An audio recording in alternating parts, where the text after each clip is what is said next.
ஜெய் வாராகி, என் அன்பு குழந்தையே, என்னுடைய தங்கமே, வாய்ப்புகள் அதிகமாகவே கொடுத்து விட்டேன். ஆனால் ஒரு வாய்ப்பை கூட நீ சரியாகவே உபயோகப்படுத்திக் கொள்ளவே இல்லை.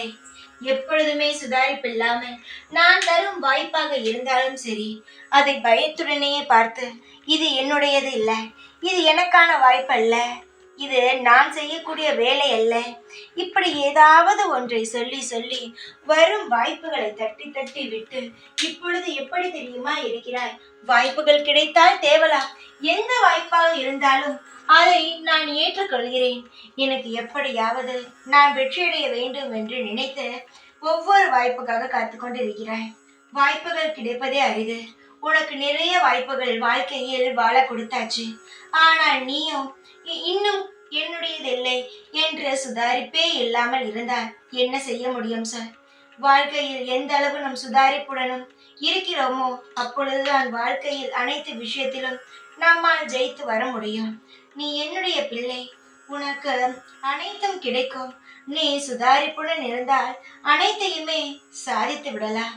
நீ சாதிக்க வேண்டும் என்று நினைத்தால் சுதாரிப்பாக இரு. வாய்ப்புகள் வருவது நல்ல விதமாகவே உனக்கு தெரியும். என்னுடைய தங்கமே, இந்த வாராகியானவள் வெற்றியின் நாயகி. அப்படி இருக்கும் பொழுது அவனுடைய பிள்ளைக்கு நான் எப்படி வெற்றியை தராமல் இருப்பேன்? வெற்றிகள் வரும், இன்பங்கள் குவையும். ஆனால் அதை பயன்படுத்திக் கொள்வது உன் கையில் தான் இருக்கிறது. உனக்கான அனைத்தையும் தரலாம், ஆனால் அதை எப்படி உபயோகப்படுத்திக் கொள்ள வேண்டும் என்பது உனக்கு மட்டும்தான் தெரியும். அது வேறு யார் சொன்னாலும் அது உனக்கு புரியாது. உனக்கு புரிய வேண்டும், தெரிய வேண்டும், அனைத்து விஷயங்களும் நடக்க வேண்டும் என்றால் நீயும் சற்று கவனமாகத்தான் இருக்க வேண்டும். சில இடங்களில் எனக்கு கோபம் வரும். நீ ஏன் இன்னும் என்னை புரிந்து கொள்ளாமல் இருக்கிறாய்? வாய்ப்புகள் வருவது எதற்காக இன்னும் தட்டி விடுகிறாய் என்று எனக்கு கோபம் வரும். ஆனாலும் நான் பொறுமையாகத்தான் இருப்பேன் தங்கமே. அதனால்தான் தெய்வமானது பொறுமையாக இருக்கிறது, எதுவுமே செய்யவில்லை என்று நீங்களாகவே ஒரு கணக்கு போட்டுக் கொள்கிறீர்கள். வாழ்க்கையில் நாம் சுதாரிக்கும் பட்சத்தில் தான் அனைத்துமே நமக்கு எல்லாம் கிடைப்பது நம் கண்ணுக்கு தெரியும். நீ நல்ல முறையில் இருப்பாய், அதற்கு நானே பொறுப்பு.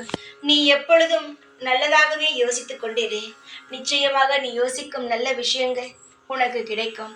தைரியமாக இரு. எப்பொழுதும் உன் கூடவே இருப்பேன் நான்.